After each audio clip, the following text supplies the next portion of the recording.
হ্যাঁ দেখো বন্ধুরা, আমি আর আমার বন্ধু নীরাজ যার নাম বটে নীরাজ গো, আমরা একটা দোকানে না সিঙ্গাড়া আর চপ খাতে ছিলি। হ্যাঁ, সুতান দিয়ে। তো আমার বন্ধু ব্যাঙ্গালোরে কাজ করে, তো ফোন করেছে, বলছে এ ভাই আয়, আমি এসে গেছি, তো রিভার সাইড যাবার আছে আমরাকে, তো নীরাজ ভাইকেও নিয়ে নিব।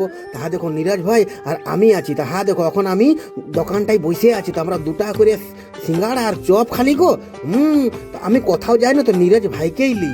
হ্যাঁ, আমার বেস্ট ফ্রেন্ড বটে। হ্যাঁ নীরাজ ভাই। দেখো ভাই কি সুন্দর এখন যাচ্ছি আমরা, পিকনিক পিকনিক, হুর হুর। দেখো বন্ধুরা, এখন আমি নীরাজ ভাইয়ের ঘর যাই, ওয়াকে লিব। তো সুদাম দিয়ে ওর ঘর বটে। দেখো পুকুরে একটা ধারে ধারে আমরা যাচ্ছি। এখানে দেখো গাড়িতে তেল ফুরালে তেল ভরাই না, এখানটায় নাই জল ফুরাইছে। দেখো জল ভরছে। দেখো গাড়িতে, দেখো আবার জল ফুরাই গেছে। দেখো কি তো সুন্দর দেখা আছে, দেখে এলা বন্ধুরা। সুদামডি বটে গো জায়গাটার নাম। তো আমি রিভার সাইড আমাকে যাবার আছে। তো দেখো এখন আমার নীরাজ ভাই ফোন করলি, তো দৌড়ে এখন এসে গেল। দেখো এইয়া দেখো এসে গেল। এই বেটি যাকে নিয়ে আর আমি চলে যাবো সিধা একদম পর্যাটের ধারে ধারে।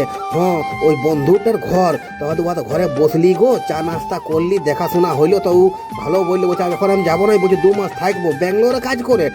গো। তা দেখো আমি আর আমার নীরাজ ভাই বসে আছি। তা আসছি বন্ধুরা, বাই বাই।